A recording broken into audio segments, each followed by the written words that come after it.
ನಮಸ್ಕಾರ ಸ್ನೇಹಿತರೆ. ಇಂದಿನ ದಿನ ಕರ್ನಾಟಕದ ನಿತ್ಯೋತ್ಸವದ ಕವಿಯ ಬಗ್ಗೆ ಅಂದರೆ ಕೆ.ಎಸ್. ನಿಸಾರ್ ಅಹಮದ್ ಅವರ ಬಗ್ಗೆ ಪರಿಚಯ ಮಾಡಿಕೊಳ್ಳೋಣ ಬನ್ನಿ. ಕೆ.ಎಸ್. ನಿಸಾರ್ ಅಹಮದ್ ಅವರ ಬಗ್ಗೆ ಪರಿಚಯ. ನಾಡಿನಲ್ಲಿ ನಿತ್ಯವೂ ಉತ್ಸವದ ಗೌರವ ಪಡೆಯುತ್ತಿರುವ ನಿತ್ಯೋತ್ಸವದ ಕವಿ ನಾಡೋಜ ಕೆ.ಎಸ್. ನಿಸಾರ್ ಅಹಮದ್ರವರು 1936 ಫೆಬ್ರವರಿ 2ರಂದು ದೇವನಹಳ್ಳಿಯಲ್ಲಿ ಜನಿಸಿದರು. ತಂದೆ ಕೊಕ್ಕರೆ ಹೊಸಹಳ್ಳಿಯ ಶೇಖ್ ಅಹಮದ್ ಹೈದರ್, ತಾಯಿ ಹಮೀದಾ ಬೇಗಂ. 1959ರಲ್ಲಿ ಭೂವಿಜ್ಞಾನದಲ್ಲಿ ಸ್ನಾತಕೋತ್ತರ ಪದವಿ ಪಡೆದು ಮುಂದೆ ಸರ್ಕಾರಿ ಕಾಲೇಜಿನಲ್ಲಿ ಅಧ್ಯಾಪಕರಾಗಿ ಸೇವೆ ಸಲ್ಲಿಸಿದರು. ನಿಸಾರ್ ಅಹಮದರ ಜೀವನದಲ್ಲಿ ಶಿಸ್ತು, ಸಭ್ಯತೆಗಳಿಗೆ ಹೆಚ್ಚು ಒತ್ತು. ಆಳವಾದ ಅಂದರೆ ಶಿಸ್ತಿಲ್ಲದವನ ಜೀವನ ಸುಸ್ತು ಎಂಬಂತೆ ಗಾದೆಯಂತೆ ಇವರು ಎಲ್ಲರಿಗೂ ಶಿಕ್ಷಕರಾಗಿ ಹೇಳುವಂತ ಕಲಿಬೇಕು ಅವರಿಂದ ನಾವು. ಶಿಸ್ತು ಇಲ್ಲದವನ ಮನಸ್ಸು ಸುಸ್ತು ಎಂಬಂತೆ ಅವರು ಉದಾಹರಣೆಯಾಗಿ ಜನಗಳಿಗೆ ಹೇಳೋ ಬದಲಿ ಮೊದಲು ನಾವು ಕಲಿಬೇಕು ಅನ್ನೋದು ಅವರ ಆದ್ಯ ಕರ್ತವ್ಯವಾಗಿತ್ತು. ಸಭ್ಯತೆಗಳಿಗೆ ಅಂದರೆ ಹಿರಿಗುರಿಯರಿಗೆ ಗೌರವ ಕೊಡುವುದು. ಇವನು ಚಿಕ್ಕವನು ಅಂತ ಏನೋ ಬಾರೋ ಹೋಗೋ ಅನ್ಬಾರ್ದು. ಬಾರಪ್ಪ, ನಿನ್ನ ಹೆಸ್ರೇನಪ್ಪ, ಸರಿ ಹೋಗಪ್ಪ ಅಂತ ಚಿಕ್ಕವರಿಗೆ. ದೊಡ್ಡವರು ಕಂಡ್ರೆ ಹೇಗಿದ್ದೀರಾ, ಚೆನ್ನಾಗಿದ್ದೀರಾ ಅಂತ ಗೌರವದಿಂದ ಮಾತಾಡಿಸ್ಬೇಕು. ಇದು ಅವರ ಬಾಳಿನಲ್ಲಿ ಶಿಸ್ತಿನ ಸಿಪಾಯಿ ಎಂದೇ ಕರೆಯಬಹುದು.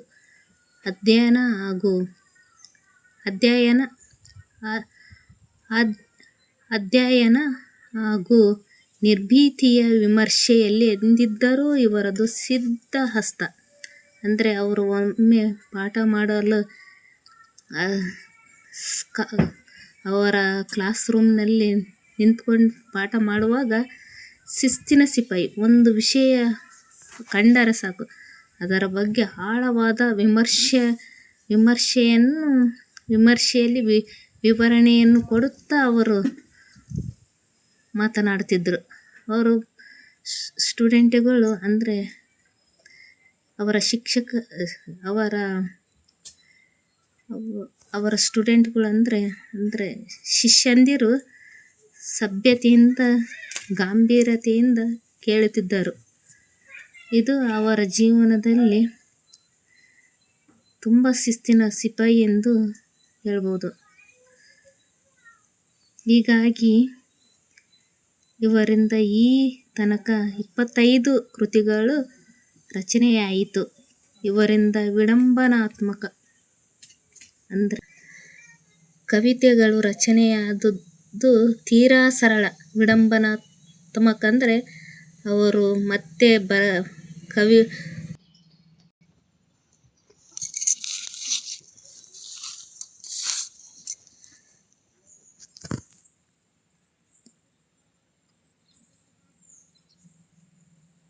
ಕವಿತೆಗಳು ರಚಿತವಾಗಿದ್ದು ತೀರಾ ಸರಳ. ವಾಚಕರ ಅಂದರೆ ಮಾತಿನ ಚಕಮಕಿಯಲ್ಲೇ ಜನಗಳು ಇರ್ತಾರಲ್ಲ, ಈಗ ಸುಮ್ಮನೆ ಕೂರೋ ಬದಲಿ ಸುಮ್ಮನೆ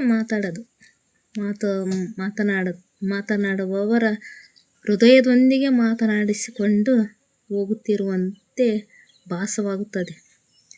ನವೋದಯ ಹಾಗೂ ನವ್ಯ ಎರಡು ಸಾಹಿತ್ಯ ಮಾರ್ಗಗಳಲ್ಲಿ ಕಾವ್ಯ ರಚಿಸುತ್ತಾ ಬಂದಿದ್ದಾರೆ. ನವೋದಯ ಮಧ್ಯಕನ್ನಡ, ನಡುಗನ್ನಡ, ನವ್ಯ ಅಂದರೆ ಹೊಸಗನ್ನಡ. ಈ ಎರಡನ್ನು ಬಳಸಿ ಸಾಹಿತ್ಯ ಮಾರ್ಗದಲ್ಲಿ ಅವರು ತಮ್ಮ ಕಾವ್ಯಗಳನ್ನು, ಕೃತಿಗಳನ್ನು ರಚಿಸಿದ್ದಾರೆ. ನಿತ್ಯೋತ್ಸವದ ಕವಿ ಎಂದು ಕನ್ನಡ ನಾಡಿನಲ್ಲಿ ಚಿರಪರಿಚಿತರಾಗಿದ್ದಾರೆ. ಇವರ ಪ್ರಮುಖ ಕೃತಿಗಳು ಕವನಗಳು, ಮನಸ್ಸು, ಗಾಂಧಿ ಬಜಾರ್. ಮನಸ್ಸು ಕವನಗಳು. ಮನಸ್ಸು ಗಾಂಧಿ ಬಜಾರ್. ನೆನೆದವರ ಮನದಲ್ಲಿ ಸಾಮೂಹೂರ್ತ. ಆಮೇಲೆ ಸಂಜೆ 5ರ ಮಳೆ. ನಾನೊಬ್ಬ ಪರಕೀಯ. ನಿತ್ಯೋತ್ಸವ. ಅನಾಮಿಕ ಆಂಗ್ಲರು. ಬಹಿರಂತರ. ವಿಚಾರ ಸಾಹಿತ್ಯ. ಮನದೊಂದಿಗೆ ಮಾತುಕತೆ. ಮಕ್ಕಳಿಗಾಗಿ ಹಲವು ಕೃತಿಗಳನ್ನು, ಕವನಗಳನ್ನು, ಸಾಹಿತ್ಯವನ್ನು ಬರೆದಿದ್ದಾರೆ. ಹಕ್ಕಿಗಳು, ಶಿಲೆಗಳು, ಖನಿಜಗಳು ಮತ್ತು ಕುರಿಗಳು ಸರ್. ನಾವು ಕುರಿಗಳು. ಇದನ್ನು ಚಲನಚಿತ್ರಕ್ಕಾಗಿ ಬಳಸಿಕೊಂಡಿದ್ದಾರೆ. ಒಂದು ಫಿಲಮ್ ಒಂದು ಮೂವಿಯನ್ನು ಮಾಡಿದ್ದಾರೆ. ಜೋಗದ ಸಿರಿ ಬೆಳಕಿನ. 1995ರಲ್ಲಿ ಕನ್ನಡದಲ್ಲಿ ಪೊಯಮ್ ಪದ್ಯ ನಮಗಿತ್ತು. 1995ರಲ್ಲಿ ಜೋಗದ ಸಿರಿ ಬೆಳಕಿನಲ್ಲಿ ತುಂಗೆಯ ತೆನೆ ಬಳುಕಿನಲ್ಲಿ ಸಹ್ಯಾದ್ರಿಯ ಲೋಕದಲ್ಲಿ ತುಂಗದ ನಿಲುಕಿನಲ್ಲಿ ನಿತ್ಯ ಹರಿದೊರಣವನದ ತ್ಯಾಗಗಂಧ ಗುಡಿಗಳಲ್ಲಿ ನಿತ್ಯೋತ್ಸವ. ತಾಯಿ ನಿನಗೆ ನಿತ್ಯೋತ್ಸವ ಅಂತ ಸಾರಾಂಶದೊಂದಿಗೆ ಸಾರಾಂಶದಲ್ಲಿ ಕನ್ನಡ ಪದ್ಯದಲ್ಲಿ ಇಡೀ ಜೋಗದ ಸಿರಿಯನ್ನೇ ಅವರು ಬಹು ಸುಂದರವಾಗಿ ವರ್ಣಿಸಿದ್ದಾರೆ. ಅಲ್ಲಿನ ವಾತಾವರಣವನ್ನು ಆಳವಾಗಿ ಅವರು ಸೊಬಗನ್ನು ವರ್ಣಿಸಿದ್ದಾರೆ. ಅಲ್ಲಿನ ಮಲೆನಾಡಿನ ಸೊಬಗನ್ನು ಅವರು ವರ್ಣಿಸಿದ್ದಾರೆ. ಇದು ಎಂದಿಗೂ ಮರೆಯೋಕ್ಕೆ ಆಗಲ್ಲ ಅಂತ. ಜೋಗದ ಜಲಪಾತ, ಅದು ನೀರು ಬೀಳೋದು ರಾಜ ರಾಣಿ ರಾಕೆಟ್ ರೋರಲ್ ಅಂತ. ಅವು 4 ಕಡೆಯಿಂದ ನೀರು ಬೀಳುವುದು ನೋಡುವುದೇ ಒಂದು ಸೊಗಸು. ಅಲ್ಲಿ ಹೋದರೆ ಆ ನೀರು ಹೌದಲ್ಲ, ಆ ಕವಿ ಬರೆದಿರೋದು ಸತ್ಯಾಂಶವಾಗಿರುತ್ತದೆ ಅನ್ನುವ ರೀತಿಯಲ್ಲೇ ಭಾಸವಾಗುತ್ತದೆ.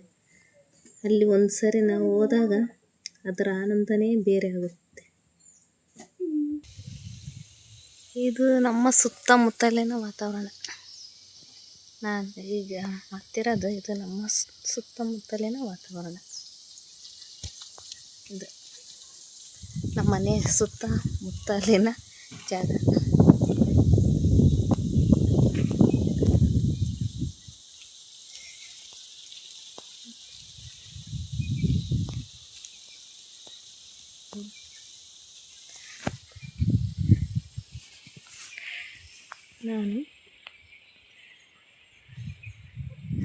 ನಾನು ಈ ಹಿಂದೆ